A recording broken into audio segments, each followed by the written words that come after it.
Assalamu alaikum. I am reading an important article written by engineer Mr. Faizur Rahman, and it was published in the Hindu daily newspaper. Please listen to it. The secular nationalism of Urdu. The possibility of Urdu being a secular language that could unite India's diverse communities may come as a surprise to many because of the mistaken belief that it is a Muslim language, but an attempt to forge a common secular future for Indian citizens through Urdu was indeed made in the 19th century in the princely state of Hyderabad. Kavita Saraswati Datlas brilliantly researched the language of secular Islam, takes us through the twists and turns of this amazing venture, which led to the establishment in 1918 of India's first vernacular Urdu institution of higher education, Usmania University, to challenge the imposition of English by the British. The desire was, says Datla, to create a systemized and uniform vernacular that would rival English as a language of business, science, and learned conversation, and ultimately democratize the efforts of Western education. To dispel the notion that Urdu is a Muslim language, Datla writes that as far back as the 1830s, Urdu replaced Persian as the official language of administration over a large swath of British territory, including Bihar, the northwest provinces, parts of the central provinces, Punjab, and the princely states of Kashmir and Hyderabad. This official language policy continued beyond 1900 when Hindi was added to Urdu in some territories till partition. Muslim advocates of Urdu never used it to articulate identitarian claims and saw the language as a product of Hindu-Muslim interaction. Their main concern was securing a secular national culture for India through a language that they believed was a product of Hindu-Muslim interaction. As further proof, Datla quotes from Shamsur Rahman Farooqi's early Urdu literary culture and history to assert that Urdu served as the tool to knit together a diverse set of Mughal functionaries, which included both Hindus and Muslims.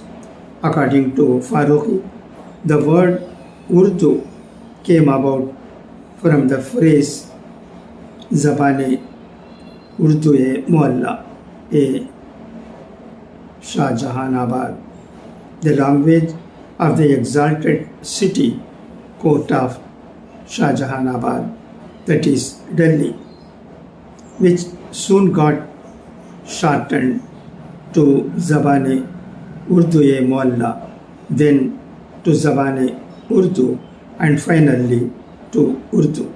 Before that, it was called Hindi, Dehlavi, Gujri, Dakkani, and Rekhta. Datla cites an interesting encounter between Gandhi and Maulvi Abdul Haq, who headed the famous literary organization Anjuman Taraqi Urdu, to show why Indian nationalism of the early 20th century needs to be re-evaluated. Abdul Haq was upset with Gandhi for favoring Hindi over Hindustani in the 1936 Nagpur meeting of the Akhil Bharatiya Sahitya Parishad. Gandhi told him Muslims can hold on to Urdu. It is a language of religious value for them. It is written in the script of the Quran. It was propagated by Muslim kings. Although Gandhi later expressed regret for these comments, the Maulvi was annoyed that a person of Gandhi's stature should speak of Urdu in such terms. Datla describes this feeling of the famed educator of the Osmania University as the experience of being minoritized, and makes the important observation that we need to see such political disagreements not as the result of the competition between communal and secular agendas, but as the product of different and competing secular agendas. Two projects. Datla is right, for Osmania University was neither a communal nor theological project, despite the fact that it did have a faculty of theology. According to statistics provided by Datla, by 1935, there were 1,806 students in the Osmania system, 771 in arts, 731 in sciences, 102 in medicine, 97 in law, 47 in engineering, 26 in education, and only 32 in theology. In other words, theology was not a popular course, a fact that indicates Muslim eagerness to be part of the secular mainstream. It is Datla's case that such a tendency was encouraged by the Osmania University. She highlights two specific projects that were commissioned by the university, which emphasized the highlighting the secular achievements of a Muslim past that would serve India well. They were Tarikh-e-Hind, the history of India, by Sayyid Hashimi Faridabadi, and Tarikh-e-Islam, the history of Islam, by Abdul Halim Sharar.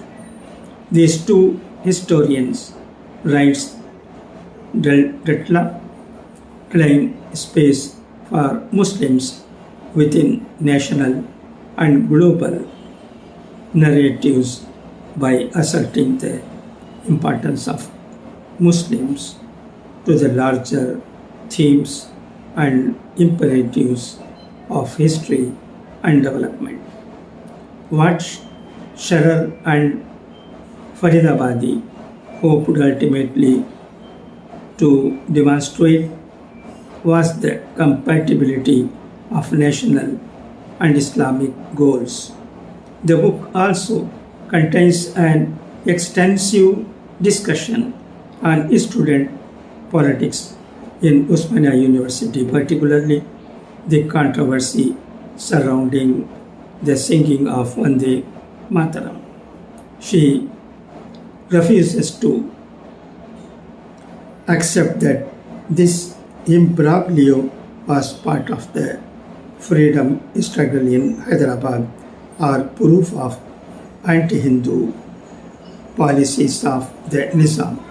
She recounts how when in November 1938 some students started singing the Vande Mataram in their hostel prayer rooms, they were asked not to sing because the song, given its political and controversial nature, had the potential to hurt the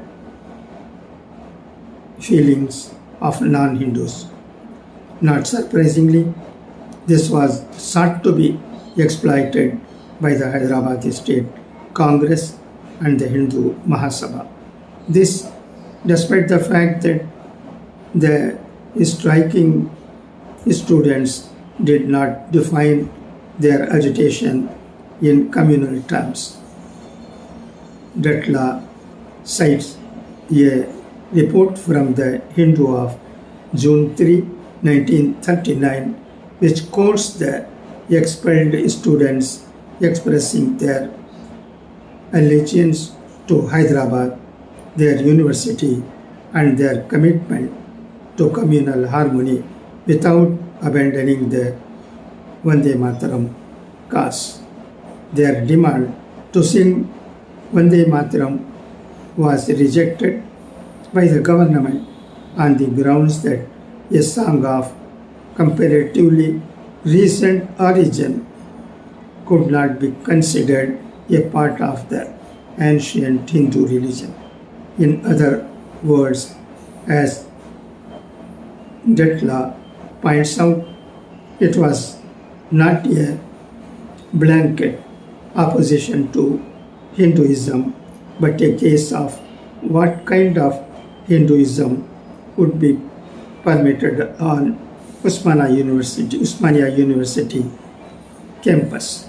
Without a doubt, Datla's book is a tremendous historiographical effort toward setting the record straight on the Muslim contribution to India's secular future. Her painstaking research demolishes the narrative that questions the role of Muslims in the freedom movement on the basis of their so-called pan-Islamic communitarianism. Engineer A. Faizur Rahman.